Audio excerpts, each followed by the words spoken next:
और आइए अब सबसे पहले आज की सबसे महत्वपूर्ण राजनीतिक घटनाक्रम की करते हैं बात, जहां ममता बनर्जी की पार्टी टीएमसी के बागी सांसदों ने आज अपना रुख साफ कर दिया है और दिल्ली में बैठकों के ही लंबे दौर के बाद टीएमसी के बागी एक अलग राजनीतिक दल में विलय करने की तैयारी में है। उन्होंने लोकसभा स्पीकर को विलय का पत्र भी सौंप दिया है। और टीएमसी के बागी सांसदों से जुड़ी बड़ी खबर आपको बता दें, जहां टीएमसी के बागी गुट ने विलय का फैसला लिया है। नेशनलिस्ट सिटीजन्स पार्टी से विलय का यह फैसला हुआ है। विलय के बाद एनडीए को समर्थन बागी करेंगे। यूईएम जयपुर एक आदर्श लक्ष्य है। भावी छात्रों के लिए अच्छी नौकरी, भविष्य के लिए तैयार कौशल के साथ अच्छी शिक्षा। काकोली घोष ने विलय का दावा किया है। ये आज हुई बैठक की ही वो तस्वीर है जिसके बाद ये फैसला विलय का लिया गया। और इस बीच किस तरीके से ये मुलाकात हुई, हालांकि स्पीकर के साथ मुलाकात और जो चिट्ठी सौंपी गई है उसको लेकर ये खबर, ये टीएमसी बागियों के बागी सांसदों के फैसले को लेकर बड़ी खबर है, जहां नेशनल सिटीजन्स पार्टी में विलय का फैसला लिया गया है। और इस बीच एक और सबसे बड़ी खबर आपको बता दें, लोकसभा स्पीकर से टीएमसी बागी सांसदों की मुलाकात की भी तस्वीरें जो अभी आपको दिखाई। नेशनलिस्ट सिटीजन्स पार्टी से विलय का लेटर दिया गया। टीएमसी के बागी गुट में 20 सांसद शामिल हैं। भूपेंद्र यादव के घर बैठक के बाद ही स्पीकर से बागी सांसदों ने मुलाकात की। टीएमसी के बागी गुट के 20 सांसद, बैठक के बाद स्पीकर से मुलाकात।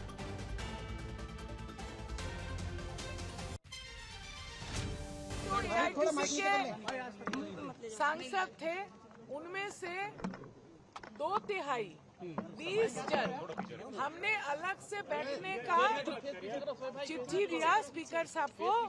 और हमारे जो सांसद हैं हम 20 अभी नेशनलिस्ट सिटीजन पार्टी के साथ हम लोग मर्ज करके एनडीए के साथ काम करेंगे। प्रधानमंत्री नरेंद्र मोदी जी के, हमारे अमित शाह जी के नेतृत्व में।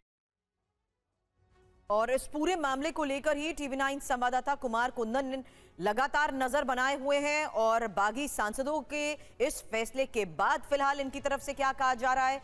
कुमार कुंदन ने सुदीप बंदोपाध्याय से बात की है, उन्होंने क्या कहा सुनिए। लगा आप लोग किसी पार्टी के साथ मर्जर कर रहे हैं? हाँ, हम लोग एक पार्टी को साथ जाते हैं, वो नेशनलिस्ट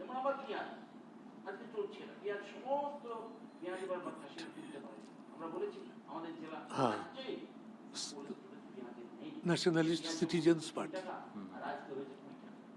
और 20 जुलाई पार्लियामेंट खुलेंगे तो और दूसरा तृणमूल भी आएंगे, तो तब ये पार्टी की तरफ से बोलेंगे कि हम लोग भी तृणमूल का 2/3 है, तो वो 2/3 लेके हम लोग डिमांड करेंगे। आज अभिषेक बनर्जी ने भी एक लेटर दिया है ओम बिरला को और ये बोला है कि जो कुछ भी हो रहा है वो गलत है और असली टीएमसी वही। किस तरह से देखते हैं? वो तो जरूर बोलेगा, हम लोग तो वो टीएमसी में ही थे। उससे एक बड़ा अंश निकल के आया जो संविधान में अनुमति देता है, पार्लियामेंट्री कॉन्स्टिट्यूशन में वो अनुमति देता है legally as per rules and functioning of the parliamentary procedure.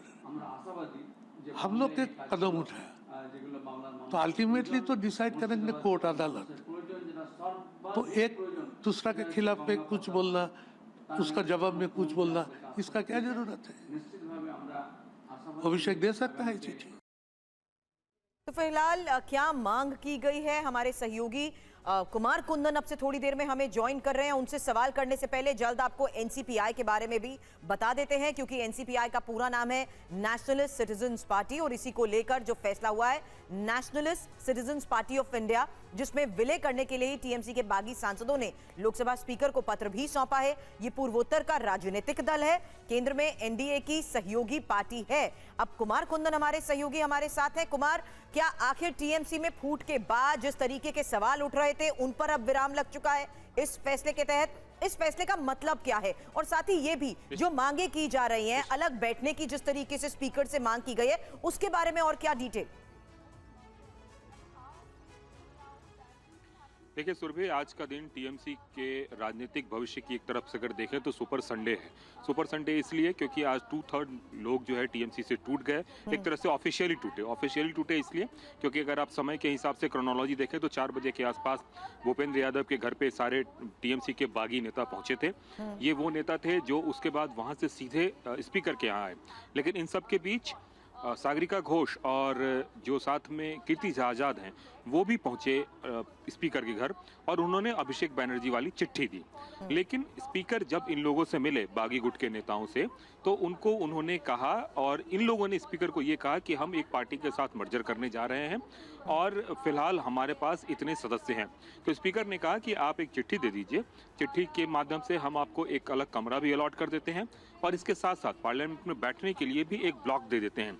तो एक तरीके से स्पीकर ने, चूंकि असली चुनाव आयोग भी तय करेगा कि टीएमसी असली कौन है या फिर यह मामला कोर्ट में जाएगा, स्पीकर ये तय नहीं कर सकते हैं। तो स्पीकर के प्रेरोगेटिव में जितनी सारी चीजें थी, स्पीकर ने उस पर अपनी हामी भर दी और अब 20 तारीख को जब पार्लियामेंट ओपन होगा तो इनको एक अलग से कमरा भी मिल जाएगा और एक अलग से ब्लॉक भी मिल जाएगा जहां इनके सांसद बैठेंगे। ये तो हो गई मुख्य बातें। अब सवाल उठता है कि असली टीएमसी कौन। तो इस बात का जहां तक सवाल है सुरभि, तो ये 20 तारीख के बाद एक तरीके से क्लियर होगा, क्योंकि टीएमसी इस बात को क्लेम करेंगे कि हम असली टीएमसी हैं और ये मामला आयोग में जाएगा, इसके बाद फिर कोर्ट में भी जा सकता है अगर चुनाव आयोग के जवाबों से टीएमसी संतुष्ट नहीं हुई तो। लेकिन फिलहाल किसी भी हैसल से बचने के लिए इन नेताओं ने एक अलग पार्टी के साथ मर्जर करना ज्यादा बेहतर समझा और फिलहाल वो मर्जर करके और एक तरीके से अब ये टीएमसी के नहीं रहे, अब ये एक अलग पार्टी के हिस्सा हो चुके हैं। बिल्कुल। तो और यही बागी सांसद, हालांकि आपकी और बड़ी खबर इसमें है के साथ कुमार कुंदन बातचीत भी हमने सुनी अलग पार्टी को लेकर, क्या वो कोर्ट के फैसले पर ही निर्भर करेंगे, इसको लेकर आगे आपसे सवाल करूं उससे पहले बागियों को झटका देने की तैयारी में अभिषेक बैनर्जी। ये एक और बड़ी खबर है, लोकसभा स्पीकर को 2 सांसदों के जरिए चिट्ठी भेजी है, कीर्ति आजाद और सागरिका घोष के जरिए ये चिट्ठी भेजी गई है। बागियों के गुट को मान्यता ना देने की मांग इसमें की गई है। तो ये एक और बड़ी खबर है और कुंदन इसी बारे में डिटेल भी आपसे चाहेंगे, क्योंकि ये जो मुलाकात जिसका आपने थोड़ी देर पहले जिक्र किया, कीर्ति आजाद और सागरिका घोष के जरिए भेजी गई चिट्ठी, इसमें बागियों के गुट को मान्यता ना देने की जो मांग रखी गई है, क्या ये वाकई आपको लगता है कोर्ट के जरिए ही अब फैसला हो पाएगा कि आखिर असली टीएमसी कौन? निश्चित रूप से, और बाकायदा जिस तरीके से अभिषेक बैनर्जी ने चिट्ठी लिखी है, ये 10 जून की चिट्ठी है। आज उसको एक तरीके से मैनुअली सबमिट किया है कीर्ति आजाद और सागरिका घोष ने और इस चिट्ठी का लबो लबाब ये है कि जो कुछ भी हो रहा है वो कानूनी रूप से तर्कसंगत नहीं है, पार्लियामेंट्री डेमोक्रेसी के अगेंस्ट है, इसलिए अगर ऐसा कुछ होता है तो ये कानून संयत नहीं होगा और हम लोग कोर्ट भी चले जाएंगे। इस बात की उन्होंने एक तरह से कह सकते हैं पत्र में जिक्र किया है और इसके साथ साथ कई तरह के कानूनी प्रावधानों का उन्होंने हवाला दिया है। अब जब तक अभिषेक बैनर्जी की चिट्ठी गई थी तब तक भारतीय जनता पार्टी के नेता भूपेंद्र यादव के घर से ये लोग ओम बिरला के घर नहीं आए थे और अभिषेक बैनर्जी को इस बात की बिल्कुल भी जानकारी नहीं थी कि ये टीएमसी का क्लेम नहीं करने जा रहे हैं बल्कि किसी और पार्टी में मर्जर करने जा रहे हैं।